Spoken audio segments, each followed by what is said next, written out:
황보선의 출발 새 아침. 12월 10일 오전 8시 정각입니다. 한국 정치를 풀어내는 토론사이다. 여의도 중계석 시간입니다. 여의도 정치 상황, 특히 요즘 대선 상황 명쾌하게 풀어주실 두 분 모셨습니다. 더불어민주당의 전재수 의원 나오셨습니다. 안녕하십니까? 네, 전재수입니다. 안녕하십니까? 반갑습니다. 그리고 국민의힘의 조혜진 의원도 나오셨습니다. 안녕하십니까? 예, 반갑습니다. 조혜진입니다. 네, 반갑습니다. 코로나19 이게 확산세 지금 어제까지 이틀 연속 7,000명대 됐는데 예. 오늘도 아마 좀 이따 이제 자정까지 나올 것 같은데요. 아마 사흘째 7,000명대 나올 것 같아요. 아마 더 사상 예. 최대치 나올 것 같은데 걱정스럽죠. 예. 상당히 걱정스럽고 저희가 일상회복 네. 이제 단계 네. 원래 6주 단위로 해서 3단계로 해가지고 2월 달이면 완전히 일상회복하는 걸로 네. 진행이 되는데 느닷없이 이제 오미크론 변이가 나타나면서 예. 힘들어하고 있는 국민들 더 힘들어하고 있는 것 같습니다. 우리가 이럴 네. 때일수록 정부 당국, 국회 네. 정말로 열과성을 다해가지고 힘을 모아서 예. 국민들과 함께 극복하는 그런 노력이 필요하다 생각을 합니다. 더 강력한 방역 조치 필요하다는 목소리도 들리는데요. 조혜진 의원님 어떻게 생각하십니까? 예, 지난 2년 동안의 방역 이 조치가 국민 생활에 너무 부담을 주고 민생 또 경제에 부담을 주고 견디기 힘들 정도 수준까지 갔기 때문에 예. 또 외국의 추세도 약간 우리보다 먼저 더 위드 코로나로 간 예. 측면도 있고 그래서 예. 이런저런 이유로 볼 때 위드 코로나를 검토한 거는 불가피한 측면도 있었는데 예. 이 위드 코로나에 대한 사전 준비 대책이 좀 부족한 상황에서 이걸 도입을 하게 됐고 그다음에 이렇게 했을 때 방역을 하고 일상으로 이제 옮겨갈 때 이 어차피 일정 부분은 확진자가 증가될 수밖에 없는데 예. 증가 수준이나 속도가 어느 정도 될는지 또 그에 맞춰서 우리 병원이라든가 이런 의료 체계가 예. 대응이 준비가 되어 있는지 이거에 대한 준비가 부족한 상황에서 되놓으니까 급속하게 지금 폭증이 되고 있어가지고 예. 조만간 10,000명은 며칠 안에 이대로 가면은 되는데 전문가들 중에는 이대로 가면은 하루 10만 명, 20만 명도 나올 수 있다라고 하는 정도인데 그거는 정말 끔찍한 상황이거든요. 예. 그래서 그런 상황 되면은 코로나 중증 환자들에 대한 치료는 물론이고 일반 환자도 치료를 못 받아서 죽어가는 상황이 발생할 수 있기 때문에 저는 좀 고통스럽더라도 이 불길을 일단 잡아야 되기 때문에 일정 기간 동안은 방역을 다시 강화해가지고 국민들이 좀 불편을 감수하더라도 해서 이걸 일단 잡는 게 필요하고 그 대신에 그로 인한 이 피해는 다시 우리가 늘 강조해왔지만은 확실하게 보상해 줘야 되고 그렇게 그 조치를 정부가 전문가들도 국민들하고 소통하면서 빠른 시일 안에 이걸 결론을 내려줘야 된다고 봅니다. 알겠습니다. 그 자세는 잠시 뒤에 좀 더 하기로 하고요. 예. 그러면 어떻습니까? 방금 조 의원님 말씀하신 것처럼 전 의원께서도 강력한 방역 조치 일단 빨리 해야 된다. 네, 전문가분들께서 지금 공고를 하고 있는 상황이고, 근데 정부 같은 경우는 전문가 의견뿐만이 아니고 일상적인 우리 국민들의 삶을 전반적으로 검토를 안 할 수는 없습니다. 그런 것 때문에 이제 4주간의 특별 방역 기간을 정해놓고 있거든요.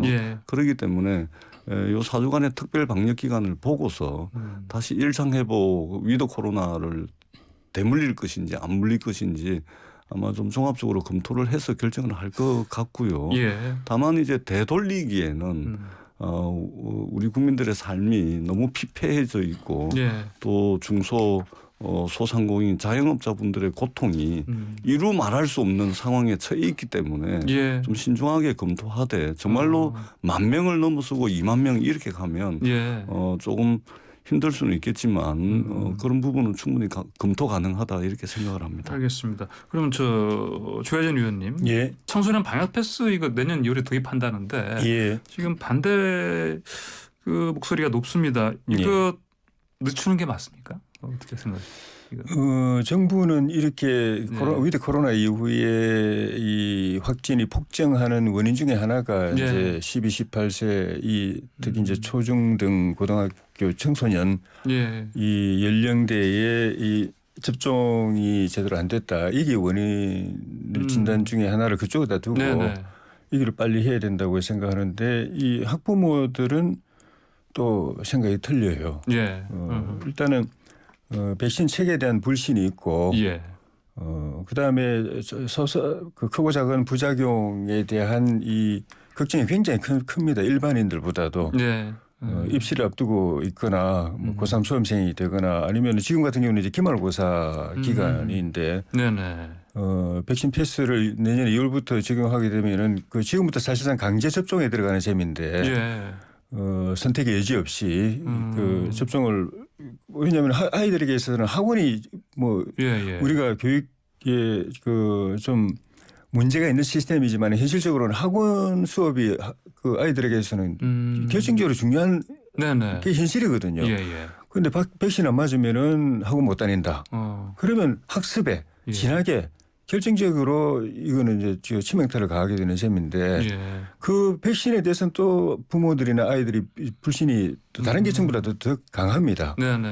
뭐 이렇게 부작용이 있다든지 해서 바로 이제 공부의 시장이 있고 또 기말고사 시장이 있고 이런 걸 이제 학부모들은 아이들을 용납을 못하는 상황이기 때문에 그래서 그것을 그 학부모나 또 학생들하고 정부가 또 제대로 소통을 해가지고 신뢰를 주는 게 백신에 대한 신뢰, 불안감을 제거하고 신뢰를 주고 맞을 수 있게 만드는 과정이 있어야 되는데 그 과정이 없이 이렇게 가니까 더 또 학부모들이나 학생들의 이 불안감이 더 증폭되는 것 같아서 그게 빨리 선행이 되고 그다음에 평화적으로 좀 그 나머지 단계가 진행돼야 되지. 안 그러면은 여기서 또 이쪽 또 새로운 흔히 말하는 좀 대란이 일어날 가능성도 있습니다. 알겠습니다. 전재수 의원님, 근데 이 문제 관련해서 민주당에서 모든 책임이 저희에게 있다 이런 얘기 나왔네요. 뭐 국정 운영의 한 축이 집권 여당이고 그래서 저희들이 책임을 통감하고 있습니다.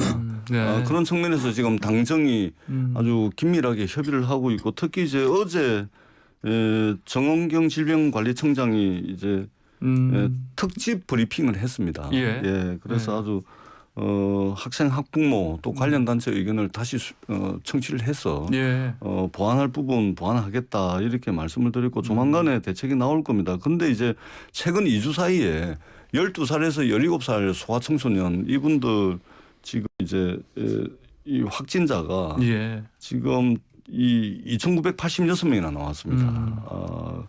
그런데 이분들이 대부분 이제 백신 미접종자, 미접종자에서 99.9%가 99.9%입니다. 했기 때문에 방역 당국이나 정부 입장에서도 상당히 이제 이런 데이터들을 보면 안 할 수는 없는데, 그런데 여러 학부모들과 학생들 또 관련 단체 우려가 있기 때문에 이 부분에 대한 대책을 지금 당정이 지금 긴밀하게 논의를 하고 있고 조만간에 아마 발표할 수 있을 겁니다. 알겠습니다. 자, 다음 말씀 듣기 전에요. 조금 전에 속보가 하나 들어왔습니다. 이거 좀 전해드리겠습니다. 대장동 개발 의혹 관련해서 뒷돈을 챙긴 혐의로 구속영장이 청구된 유한기 전 성남도시개발공사 개발사업본부장이 오늘 새벽 유서를 남기고 사라졌었는데 조금 전 경찰이 유한기 전 본부장으로 추정되는 이분의 시신을 발견한 것으로 전해지고 있습니다. 자세한 소식 들어온 대로 계속해서 전해드리겠습니다. 자, 국민의힘 선대위 얘기 좀 해보겠습니다. 국민의힘 공동선대위원장으로 영입됐던 노재승 씨 결국 사퇴했네요. 이거 일단 먼저 이거는 조혜진 의원님께서 어떻게 이렇게 정리했는지 좀 설명 좀 해주시면. 과거에 했던 SNS상의 발언이라든지 이런 것들이 그 발언 자체를 놓고 보면은 뭐 그 문제가 있습니다. 문제가 있다는 그 기준이 사람마다 다를 수는 있지만은 우리 보편적 상식으로 볼 때는 문제가 있는데 여든 야든 여당 같은 경우는 최근에 이제 조동현 씨 경우가 이제 또 과거에 그 일이 관련해서요? 그 문제가 돼서 사퇴를 했는데 이 여야가 이 사안은 틀리지만은 성격은 거의 똑같은 게 과거의 사생활이라든지 특히 이제 우리 같은 경우는 과거의 발언이죠. 예. 평범한 시민의 한 사람일 때는 헌법상의 표현의 자유, 사상, 양심의 자유가 다 보장되어 있기 때문에 네네. 어떤 생각을 하거나 어떤 말을 하든지 그게 법에 어긋나지 않는 이상은 뭐라고 할 수가 없습니다. 네. 그런데 이분들을 여야의 그 공동선대위원장으로 네. 그건 당대표급이거든요. 네. 당대표급으로 발탁하게 되면 이분은 사실상 준공인이 아니라 사실상 공인입니다. 예. 그리고 그건 그냥 공인이 아니고 그 주요 정당의 집권당과 제1야당의 당대표급이면은 예. 당연히 그에 걸맞는 자격이나 또 도덕성 이 책임이 네. 바로 이제 지워지게 됩니다. 그런데 그런 데 대해서는 과거 자기가 본인들이 이제 살아온 삶이나 아니면은 발언이나 이런 것들이 이를 예측하고 관리가 안 돼 있었기 때문에 예. 반대 충돌할 수밖에 없는 거죠. 그래서 여든 야든 선거 때 여성을 대변하거나 청년들을 대변하거나 또 특정한 직능 소수자를 대변할 때 소외 계층을 대변하는 사람을 발탁해서 쓰는 건 좋지만은 예. 그 위상에 걸맞게 자연스럽게 일을 하도록 해야 되지 어떤 선거의 효과를 극대화하기 위해서 갑자기 예. 정당의 대표격으로 딱 올리면은 그에 대해서 책임이 자기 준비하지 않았던 책임이 지워지기 때문에 이런 예. 파동이 날 수밖에 없어서 그런 거는 좀 뭐 어느 당 할 것 없이 좀 신중하게 할 필요가 있지 않는가. 예. 그렇지 않으면 또 무명에 평범하게 살아오던 사람을 당대표급으로 발탁하면 계속 이런 문제는 발생할 수가 있습니다. 알겠습니다. 네. 자 그러면 이거는 어떻게 전 교수님께서는 어떻게 보셨습니까? 그러니까 늦었지만 다행이라고 생각을 합니다. 그런데 이분들 참 이 정도의 인식을 가지고 있는 분들을 이제 공동선거대책위원장으로 발탁한 게 참 의아스럽습니다. 사실은 이제 기사검색만 해보면 다 나오는 내용이거든요. 특히 이제 노재성 씨 같은 경우는 월간 조선하고 인터뷰한 내용도 있고 그 이전에 함익병 씨도 있죠. 예. 함익병 원장 같은 경우도 좀 황당하죠. 여성들은 군대를 안 갔다 오니까 여성이 누릴 수 있는 인간으로서의 권리를 4분의 3만 행사해야 된다. 예. 투표권 제한해야 된다. 뭐 이런 이야기도 하고 또 뭐 왕정도 좋다. 뭐 독재 찬양하고 노재성 씨 같은 경우는 특히 5.18 폄훼를 했는데 사실은 윤석열 후보 입장에서는 5.18이 뼈 아프지 않습니까? 예. 개사과 논란까지 있었고 그러면은 조금 더 발빠르게 대응해서 정리를 해결을 해야 되는데 4일, 5일이나 끌어왔다는 아쉬움은 좀 있고요. 특히 이제 이런 문제를 대하는 자세와 태도에 있어서 윤석열 후보와 이재명 후보 사이에 큰 차이가 있는 것 같습니다. 이재명 후보는 조동연 교수 문제가 불거졌을 때 모든 비판을 나에게 해달라. 나에게 책임이다. 이러면서 이제 정리를 했고 반면에 이제 윤석열 후보는 함익병 원장이라든지 노재성 공동선거대책위원장의 경우에는 선거대책위원회에서 검토하고 있다. 그러고 그러면은 당의 사무총장은 또 본인이 판단해야 된다. 뭐 이러고 이래가지고 4일, 5일을 끌어왔습니다. 그러니까 이 부분을 대하는 이런 문제를 대하는 윤석열 후보의 자세와 태도에 상당히 또 문제가 있다. 더더구나 5.18 폄훼 발언이 뭐 김구 선생 폄훼 발언은 뭐 차치하고서라도 이런 문제를 대하는 자세와 태도 이것을 보고서 추후에 국정 운영을 맡게 됐을 때 어떤 모습을 보일 것인가 우리가 좀 미리 보는 측면이 있어서 좀 아쉬웠다 이런 말씀을 드리겠습니다. 알겠습니다. 자 그리고 유튜브 채널에 갑자기 화제가 된 안혜욱 전 대한초등학교 태권도 협회장 실명으로 인터뷰를 했는데 97년도에 줄리를 만나 접대를 받았다. 이 줄리는 물론 윤석열 후보의 부인 김건희 씨다. 이런 내용으로 인터뷰를 했는데 조혜진 의원님 이건 허위사실이다. 가짜뉴스다.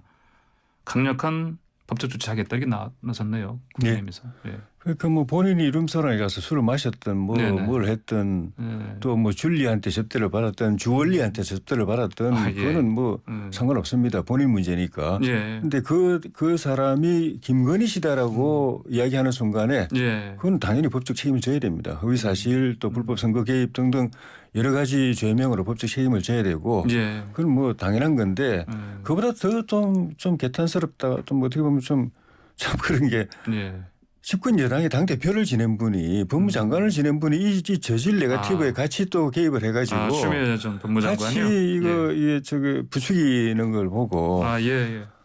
정말 예.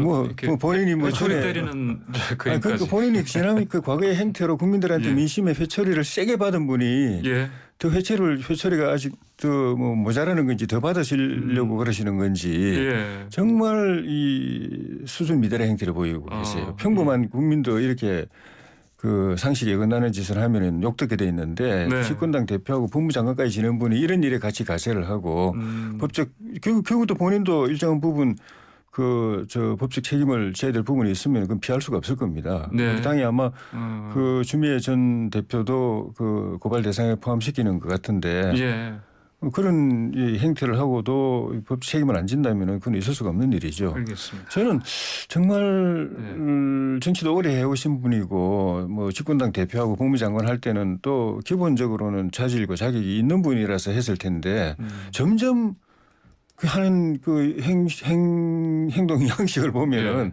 이분이 원래 이런 분이었던가 싶기도 하고 요 근래에 와서 어떻게 좀 이렇게 되는가 싶기도 한데 또 한편으로는 뭐 자꾸 도저히 이해가 안 되니까 하는 동기 이해가 안 되니까 과거에 드루킹 그걸 갖다가 우리 그 국민의힘 쪽으로 덮어 씌우려고 하다 결과적으로는 이제 발등에 이제 자기 발등 찍는 격이 돼 가지고 문재인 대통령의 가장 핵심 그 복심이라고 할 수 있는 김경수 지사 감옥 가고 도지사 날아가게 만드는 그 부담 때문에 이렇게 무리를 하시는가 싶을 정도로 정말 요즘의 행태는 이해가 안 됩니다.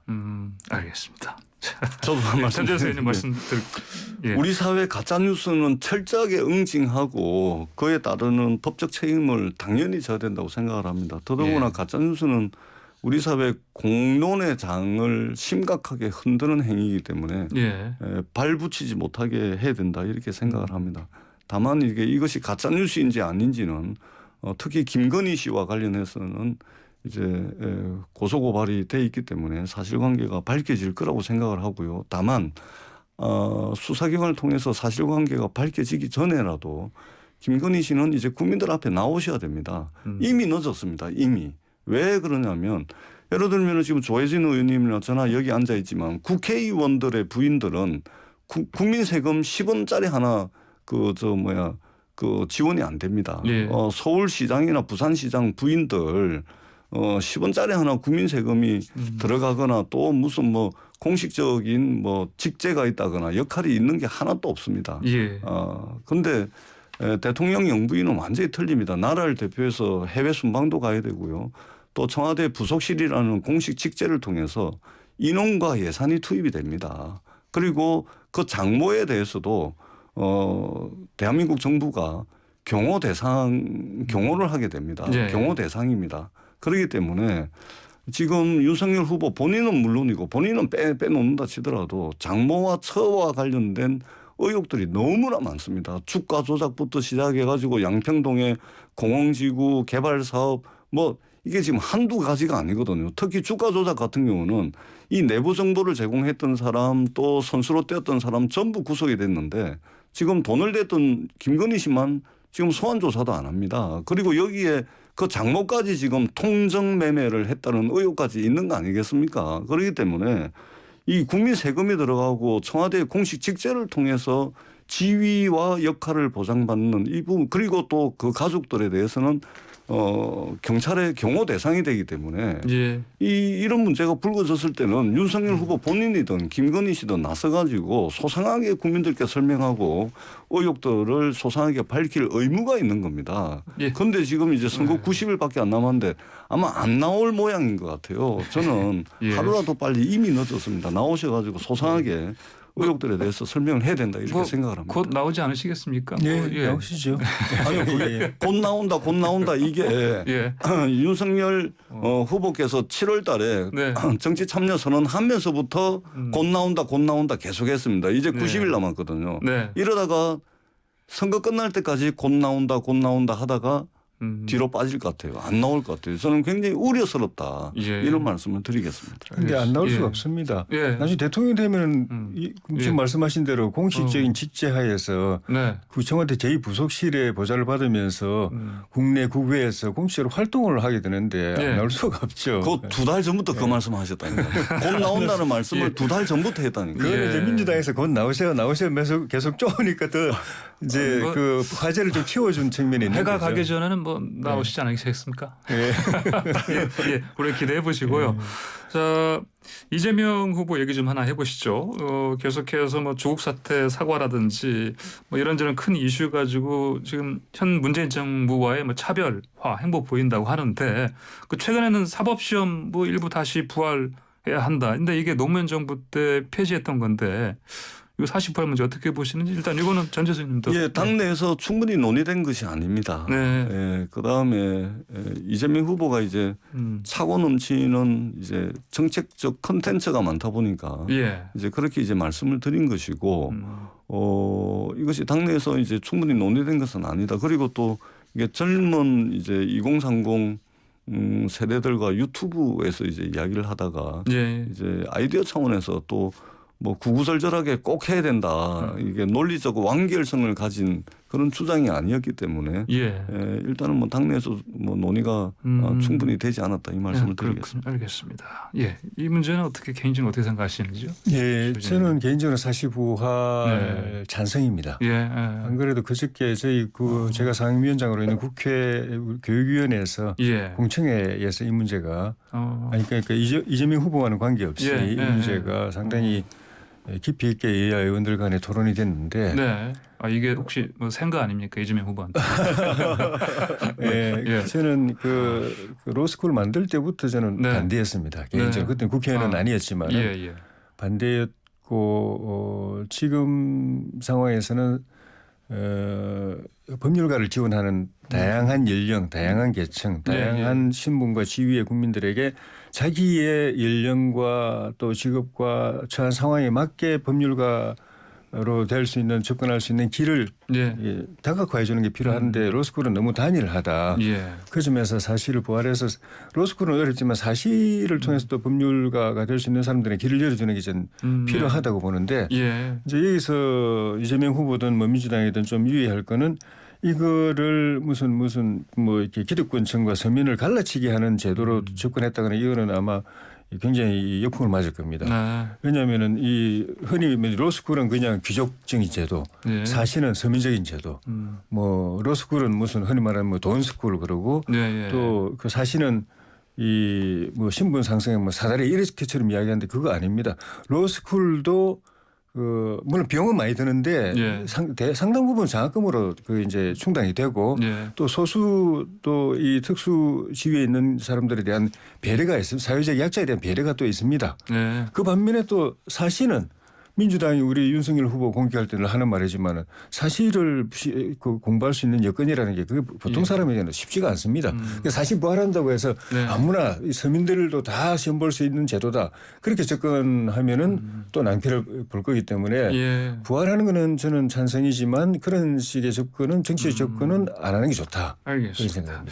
자, 그리고 AI 윤석열 논란 이거는 그 뭐 동영상 형태로 윤 후보의 얼굴 음성 합성한 건데 민주당에서 공식적으로 문제를 제기하겠다 이런 입장 같아요. 그러니까 이게 그 인공지능 그 AI 이제 윤석열인데 아마 윤석열 후보는 절실하게 원할 겁니다.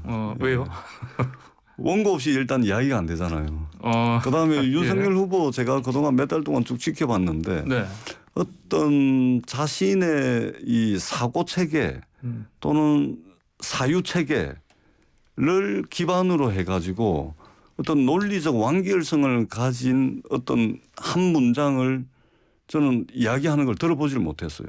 대부분 애드립이고 그다음에 무슨 말씀을 하면 이게 한 문장에 이 목적어가 2개 들어가 있다든지 한 문장에 주어가 2개 들어가 있다든지 잘 이해가 안 가는 측면들이 있었는데 근데 AI 윤석열 하면 그 이 모습은 윤석열인데 그 이야기하는 내용이나 이런 거는 윤석열이 아니죠. 그렇기 때문에 아마 윤석열 후보 입장에서는 아마 간절하게 AI 윤석열을 좀 활용을 해야 되겠다 그런 마음이 있을 텐데 이거는 이미 그 유권자들의 정치인에 대한 인식을 왜곡시킬 수 있기 때문에 미국에서도 예. 네.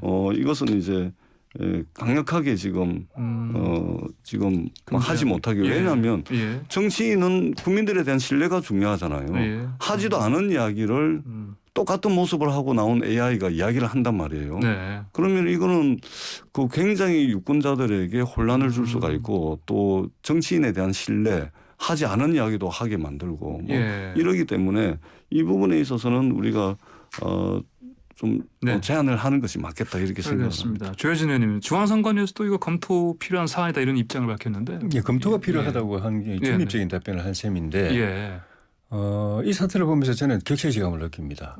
무슨 말씀이세요? 전 노무현 정부 DJ 정부 때부터 노무현 정부 거쳐오면서 민주당이 늘 혁신을 빨리 하고 앞서가고 첨단 기술을 이 정치나 선거 소통 이게 도입하고 우리는 따라가느라고 허덕대고 아니면 또 셈이 나서 뒷다리 잡기도 하고 그랬는데 이게 지금 거꾸로 된 걸 보고서 아니 AI 인공지능 기술 이거는 민주당이 아주 중요하게 합니다. 이것과 이제 정치는 아니 잠깐만 제가 말씀 중인데 이 사안을 저희는 사실은 그냥 시대에 맞춰 간다 또 젊은 그 세대들에게 호흡한다는 그런 측면에서 도입을 했는데 민주당이 이 사안을 굉장히 키워주면서 야 이게 우리가 이 상당히 생각보다도 이게 좀 잘한 일 같다는 느낌을 갖게 만드는데 민주당도 만약에 AI 이재명을 아예 안 할 생각이라면은 마구 그냥 비판해도 좋은데 할 생각이라면 적정한 선에서 해야지. 그리고 뭐 이렇게 민주당 상황을 제가 뭐 우려해주거나 그럴 상황은 아니지만은 어쩌다 민주당 첨단 민주당 혁신 민주당이 혁신 국민의힘을 이렇게 흔히 말 디스하는 그런 상황이 됐는가 하는 생각이 들 정도인데 요거는 말 그대로 이제 AI는 모든 분야에 지금 너무나 빨리 적용되고 있습니다. 그래서 우리가 따라가기가 온 세계가 따라가기가 급급한 상황인데 정치뿐만 아니라 경제, 사회, 문화, 예술, 뭐 학문 모든 분야에 도입되고 있고 그럴 경우에 이제 그 약간의 우리가 이 AI의 이런 AI 등장에 대해서 미리 우리가 예측하고 법적 제도를 이렇게 도입을 해놓은 상태 아니기 때문에 그 따라가서라도 제도적인 정비는 필요한 건 맞은데 불가피합니다. 모든 분야에서 이걸 상용화되는 과정이기 때문에 불가피하고 그런 측면에서 정치가 앞장서서 그걸 도입한다는 거는 그 시대를 앞서가지 못하더라도 쫓아가기 위해서는 최소한 필요한 일이다. 다만 이제 확실히 할 거는 AI 윤석열이지 윤석열은 아닙니다. 우리가 우리 지난번에 그 선대위 출범식에도 보여드린 대로 AI 윤석열입니다라고 이야기했지 제가 윤석열입니다라고 이야기한 것도 아니고 그리고 윤석열 후보에게 박수를 보내주십시오 이렇게 말을 했거든요. 그러니까 딱 구분이 됩니다. 내가 윤석열이다고 말하면 이거는 상당히 문제가 있죠. 혹시 AI 윤석열이 박수를 더 받은 건 아니었죠? 많이 받았습니다. 그리고 그 AI 윤석열을 도입한 윤석열에게 더 큰 박수가 갔습니다. 그러니까 민주당이 4차 산업혁명이 활짝 꽃피울 수 있도록 제도라든지 환경을 정비하는 것은 어느 정당보다도 저희들이 앞서왔다고 생각을 하고 다만 AI 윤석열 같은 경우는 이제 인공지능 AI하고 딥러닝 기술이 있거든요. 여기에 이런 기술에 기반해 가지고 제작된 가짜 동영상을 이제 표현하는 게 딥페이크라고 있지 않습니까? 이게 2018년도에 이제 미국의 연방 차원에서 악의적 딥페이크 금지 법안이 통과가 돼 가지고 지금 시행이 되고 있습니다. 그러니까 2018년도 4월 달에 오바마 대통령이 트럼프 대통령한테 아주 완전히 머저리다. 이런 이제 딥페이크 영상이 공개가 되면서 논란이 돼 가지고 미국 대선에서도 연방 차원에서 이게 이제 강력하게 이제 제재하는 그런 게 있었거든요. 그러니까 우리가 AI 기술을 폄훼하고 또 발전하지 못하게 하는 것이 아니고 AI 윤석열을 이야기하는 것이고 이것은 유권자 정보를 흐릴 수 있기 때문에 어느 정도 제재가 돼야 된다 이런 말씀을 드리는 겁니다. 알겠습니다. 조혜진 의원님 말씀 짧게 듣고 좀 마무리해야 될 시간이 됐습니다. 미국의 경우도 대부분은 상대방 후보를 중상음해하기 위해서 네네. 상대방 후보에 대해서 잘못된 AI를 만들어 가지고 아주 나쁜 사람으로 네네. 하는 경우가 이제 대부분이고 예. 내가 나를 대변하기 위해서 네. 나하고 그 비슷한 이미지를 만들어서 그 메시지를 하기 위한 거하고는 또 이제 차원이 좀 다르죠. 예. 그리고 이제 내가 아닌데 완전히 다른 사람을 내세워가지고 나하고 딴 이야기하게 하면은 국민들이 헷갈릴 수 있는데 네네. AI인데 이 사람을 보조한다. 이 개념까지는 저는 정치에 그 이제 허용이 돼야지. 이것도 안 하면은 이거는 AI하고 거슬러서 그건 역진하는 겁니다, 사회가. 알겠습니다. 예. 지금 밖에서 마무리해달라고 자꾸 메시지가 들어옵니다. 예. 지금 저 원래 코너 설정된 시간보다 3분 초과했습니다. 예, 죄송합니다. 그래도 오늘 말씀 듣다 보니까 시간이 막 훌쩍 지나가는데 여기까지 듣겠습니다. 감사합니다. 네, 고맙습니다. 지금까지 여의도 중계석의 민주당의 전재수 의원, 국민의힘의 조혜진 의원과 함께했습니다.